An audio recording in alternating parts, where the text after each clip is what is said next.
Hello. Today I'm going to show you how to perform a soft reset of your Nintendo Switch console.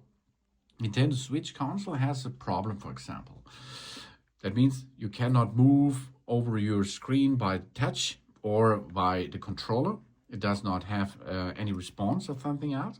That means we have a freeze frame, for example, or we have a black screen or a blue screen or something else.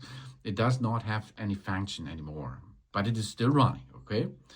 In this case, the first step of troubleshooting is to perform a soft reset. A soft reset is the first solution for props with the console, software based, of course, and it does not come with the data loss. That's really cool because no data will be deleted or something else, and we do not have a full factory reset after this performing.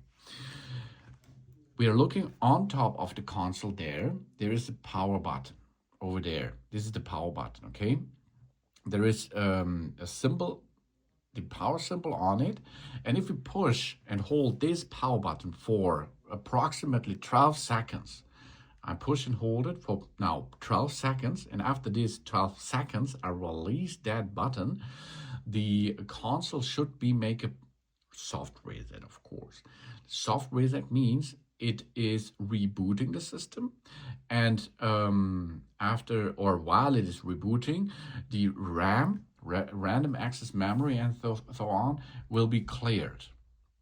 But that means not that there comes data loss or something else. It's only a reboot, and the reboot comes with a fresh reboot stuff. Okay, if this not function anymore, you can push once more to restart the console, as you can see, and after this restart, the console should be fine again. If this does not make a solution of the prop, you have to go forward to the next step, and this is the hard reset. But the hard reset will make a full factory reset. That means the data are lost. This is the first step, the soft reset version. Thanks for watching. Please subscribe and give me positive feedback. I hope to see you again on my channel. See you soon.